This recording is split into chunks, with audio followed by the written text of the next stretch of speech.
I grew up in Nelson and my first job was in a cafe there doing dishes. From there I came back to Wellington and got a job with a guy called Al Brown. I think that's when my idea of what I was doing with my life changed quite dramatically. London, I think, was then another step up because you work crazy, like that's just insane. I went to another really good restaurant called Mew, and that was a chef called Tetsuya. I've never seen a chef like him. I remember him boning a chicken out with his hands. Didn't even use a knife. I worked there for almost 3 years. And then we decided to move back to New Zealand to settle down and have kids. 3 years I had back at Logan Brown as sous chef, and it was an amazing time, heaps of experience. I got to learn about Wellington and the restaurant scene in Wellington and suppliers and huge amount of knowledge. And in that time while I was there, we won Restaurant of the Year for cuisine, so that was just like huge. My wife was like, it's time, you need to do your own thing. Ti Kouka opened in November 2010. The whole idea was to give people more than what they expected.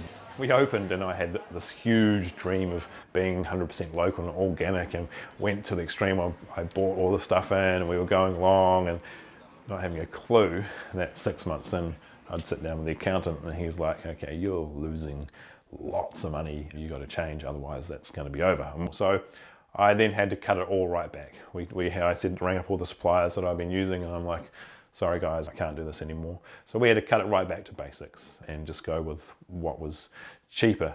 Since then, we got it back on track financially, and I've just been slowly introducing things. Like with the pork, for example, instead of getting a loin, which is your most expensive cut, you buy the whole beast and use every single part of it. That means you're saving money, there's no wastage, and you're getting the most out of that product. Same with chickens, so I don't buy a chicken breast, I buy whole chickens, and I'll use the chicken legs to make sausages, I'll use the breast for a main, and then I'll have like the wings we can do something with, and then the carcasses for a stock, so you've got a soup or whatever it is. So it's a matter of using what you get wisely.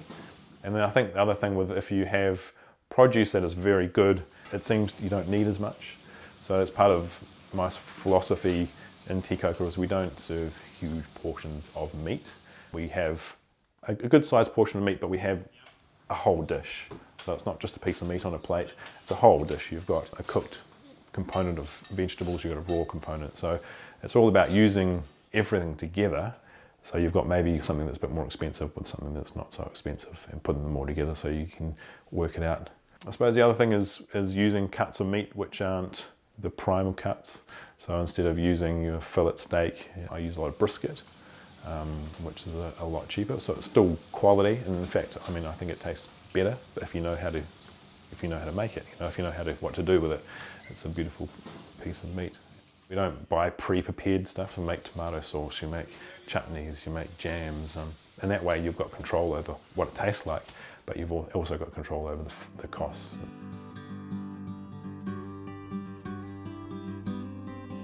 Both Sarah and I own our own business, so we've had to be very wary of our money to be able to do that. So the two most important things are our kids, obviously, and then food, because we're both in the food industry in different areas. We spend a lot of money on food, but in a way, I suppose that is quite economical as well. We don't go out and buy heaps of packaged foods or lots of takeaways. We do a lot of it ourselves. We go to farmers markets as much as possible because we find you can get better produce at a good price rather than the supermarket. We don't eat lots of takeaways. We'd rather come home and quickly put something together, make a quick pasta, or make our own pizzas at home. We quite often make pizzas here. Do a bit of baking. We try and get as much baking done as possible. Make bread and biscuits. And obviously this kitchen is very small and it's old. We don't even have a dishwasher. You don't need all those little mod cons, you don't need all the bits and pieces to make food. My little thing that I spend quite a lot of money on is books. I love cookbooks. My latest book I bought on fermentation, and so I'm learning how to make ginger beer and beer and mead and sourdough, kimchi and sauerkraut. And that's also just another way of being able to really just to save money in a way, because you can use lots more products if you're fermenting it, because it's going to last longer. So that side of it, it's about knowledge.